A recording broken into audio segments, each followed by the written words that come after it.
जो तो मेरा ओ सब मेरा, फलक मेरा ज़मीन मेरी।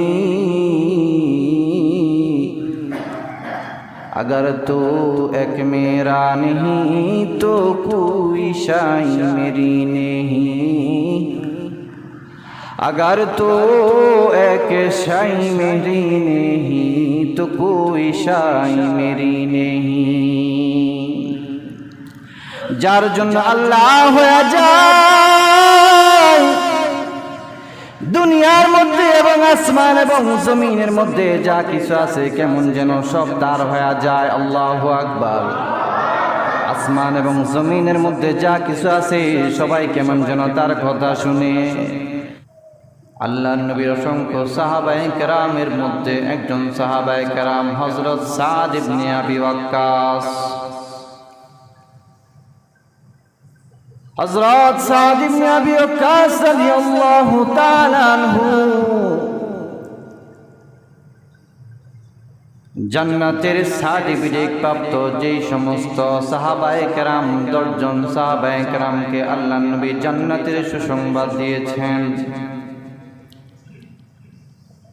ওই জান্নাতের সুসংবাদ প্রাপ্ত একজন সাহাবী হযরত সাদ ইবনে আবি ওয়াক্কাস রাদিয়াল্লাহু তাআলা আনহু।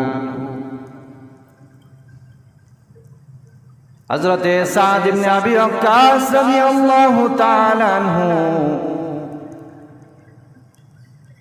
যাকে আল্লাহর নবী সাল্লাল্লাহু আলাইহি ওয়াসাল্লাম বলছে ফিদাকা আবি ওয়া উম্মি ইয়া সাদ, যেখানে এর মধ্যে সাহাবায়ে কেরাম আল্লাহর নবীকে বলে ফিদাকা আবি ওয়া উম্মি ইয়া রাসূলুল্লাহ, হে আল্লাহর নবী আমাদের মাতা পিতা আপনার উপরে কুরবান হোক। ওখানে আল্লাহর নবী সাল্লাল্লাহু আলাইহি ওয়াসাল্লাম সাদকে এই কথা বলছেন। উহুদের যুদ্ধের ময়দানে যখন হযরত সাদ যুদ্ধ করতেছেন, যুদ্ধ চলাকালীন সময় যখন কাফেররা আক্রমণ করার কারণে মুসলমানরা ছত্রভঙ্গ হয়ে গেছিল, আল্লাহর নবী সাল্লাল্লাহু আলাইহি ওয়াসাল্লাম আঘাতপ্রাপ্ত হইলেন, মাথার মধ্যে জখম হইল। এই দূর অবস্থায় আল্লাহর নবী দেখলেন অনেক মুসলমান ভয়ে ছত্রভঙ্গ হয়ে গেছে। হযরত সাদ এই কঠিন মুহূর্তে তিনি আল্লাহর নবী সাল্লাল্লাহু আলাইহি ওয়াসাল্লামের সামনে দাঁড়ায় তিনি কাফেরদের দিকে 1000 তীর এরকম মারছেন। তারিখের কিতাবের মধ্যে পাওয়া যায় যার বীরত্ব দেখা আল্লাহর নবী সাল্লাল্লাহু আলাইহি ওয়াসাল্লাম হযরত সাদ ইবনে আবি ওয়াক্কাসকে বলছেন ফিদাকা আবি ওয়া উম্মি ইয়া সাদ, হে সাদ তোমার উপরে আমার মাতা পিতা কুরবান হোক। বলে এত বড় একজন জলিলুল কদর সাহাবী হযরত সাদ নবী করিম সাল্লাল্লাহু আলাইহি ওয়াসাল্লামের ইন্তেকালের পরে যুদ্ধ করার জন্য আফ্রিকার জঙ্গলের দিকে গেলেন। আল্লাহর দ্বীনকে কায়েম করার জন্য, আল্লাহর ধর্মকে দুনিয়ার মধ্যে প্রতিষ্ঠা করার জন্য তিনি জঙ্গলের দিকে অতিক্রম করলেন। যাওয়ার পথে বিশাল বড় সমুদ্র দেখতে পেলেন। শত্রুরা সকল বাহনগুলো সরা রাখছে। শত্রুরা বলতেছে এদিক দিয়ে মুসলমানরা আসবে, আমাদের দেশগুলোকে জয় করবে, আমাদের থেকে নিয়ে যাবে। অতএব তোমরা নদীর সকল বাহনগুলাকে সরা রাখো, যার কারণে যাতে করে মুসলমানরা নদী পার হয়ে আমাদের এলাকার মধ্যে না আসতে পারে।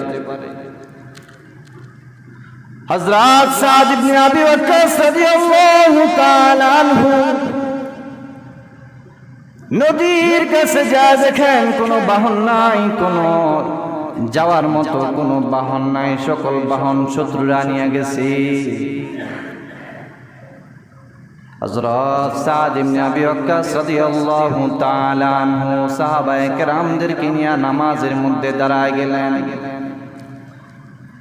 নামাজের মধ্যে দাঁড়া বলতেছেন, আল্লাহ, দুনিয়ার মধ্যে আপনার দ্বীনকে কায়েম করার জন্য, আপনার ইসলামকে প্রতিষ্ঠা করার জন্য আসছি।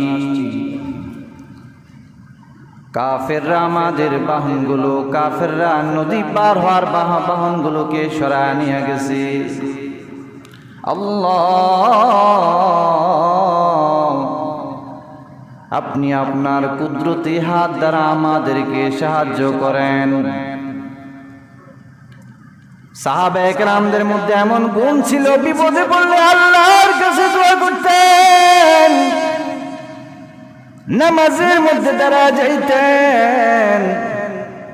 কিন্তু আমাদের মধ্যে দেখা যায় বিপদে পড়লে আমরা নেতার কাছে দৌড় দেই। কথা বলেন ঠিক কিনা? বিপদে পড়লে আমরা থানার মধ্যে দৌড় দেই। কথা বলেন ঠিক কিনা? বিপদের মধ্যে পড়লে আমরা এমপি সাহেবের কাছে দৌড় দেই।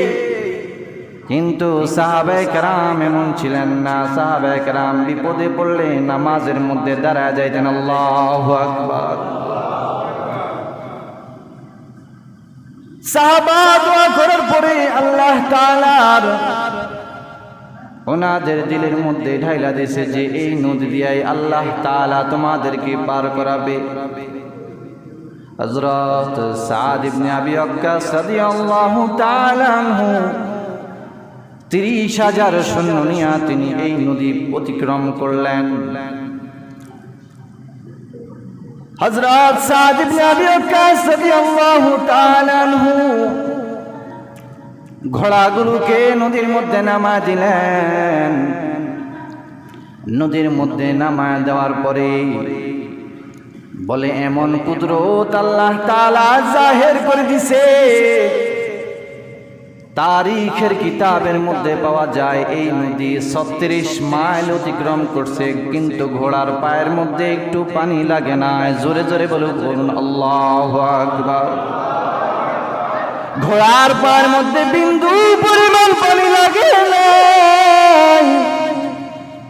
বলে সাহাবায়ে কেরামদের এমন ঈমান, এমন ঈমানি পাওয়ার। বলে যখন কোনো বিপদে পড়তেন সাহাবায়ে কেরাম আল্লাহ তাআলার কাছে সাহায্য চাইতেন। নদী পার হওয়ার পরে আফ্রিকার জঙ্গলের দিকে অভিভূত হলেন। ওই জঙ্গলের দিকে যাওয়ার সময় পথিমধ্যে রাত্রি হয়ে গেল। জঙ্গলের মধ্যে যায় দেখেন ভয়ঙ্কর বাঘ, সিংহ, হাতি এরা দাঁড়ায় আছে। হযরত সাদ ইবনে আবি ওয়াক্কাস রাদিয়াল্লাহু তাআলা আনহু চিন্তায় পড়ে গেলেন, হায়রান হয়ে গেলেন। সৈন্যদেরকে বললেন, এরে আমার সৈন্যরা, তোমাদের সাথে যার যে সামানাগুলো আছে, যার যে জিনিসপত্রগুলো আছে, এই জিনিসপত্রগুলোকে একত্রিত করো। বলে আমি সাদ জঙ্গলের বাঘ, জঙ্গলের হিংস্র প্রাণীকে আমি উপদেশ দিব, ভাষণ দিব। কথা মতো সৈন্যরা ওই জঙ্গলের মধ্যে একটা মঞ্চ তৈরি করলো।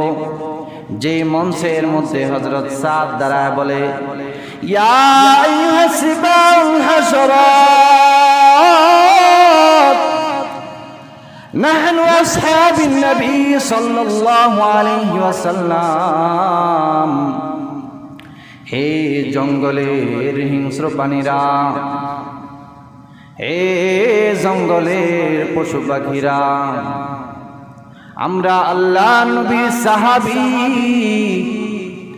আমরা আল্লাহর দ্বীনকে কায়েম করার জন্য দুনিয়ার মধ্যে বিচরণ করি। দুনিয়ার মধ্যে আমরা আল্লাহর দ্বীনকে প্রতিষ্ঠা করার জন্য জিহাদের মধ্যে যাই। এই বন জঙ্গলের হিংস্র প্রাণীরা এই গহীন জঙ্গলের মধ্যে আজকে আমরা এখানে রাত্রি যাপন করব। অতএব তোমরা আমাদের জন্য জঙ্গলটাকে খালি করে দাও। আল্লাহু আকবার। সাহাবায়ে কেরামের এই ভাষণ শুনা জঙ্গলের হিংস্র প্রাণীগুলা, হিংস্র পশু পাখিগুলা সাথে সাথে ওই জঙ্গলটাকে খালি করে দিয়েছেন। জোরে জোরে বলুন সুবহানাল্লাহ। जो तो मेरा ओ सब मेरा, फलक मेरा ज़मीन मेरी, अगर तो एक मेरा नहीं तो कोई शाई मेरी नहीं, अगर तो एक शाई मेरी नहीं तो कोई शाई मेरी नहीं। যার জন্য আল্লাহ হয়ে যায় দুনিয়ার মধ্যে এবং আসমান এবং জমিনের মধ্যে যা কিছু আছে কেমন যেন সব তার হয়ে যায়। আল্লাহু আকবার। আসমান এবং জমিনের মধ্যে যা কিছু আছে সবাই কেমন যেন তার কথা শুনে, কিন্তু ওই মালিকরে যদি আমরা আপন না বানাইতে পারি, বলে দুনিয়ার মধ্যে সব কিছু থাকা সত্ত্বেও কেমন যেন আমার কিছু নাই। সাহাবায়ে কেরাম রাদিয়াল্লাহু তাআলা আনহু এইভাবে রাসূলকে মুহাব্বত করছেন, এইভাবে রাসূলকে মায়া করছেন, এইভাবে আল্লাহ তাআলার হুকুম আহকামগুলোকে মানছেন, যার কারণে বন জঙ্গলের পশু পাখিরাও এরকম তাদের কথা শুনতে বাধ্য হয়েছে। জোরে জোরে বলুন সুবহানাল্লাহ।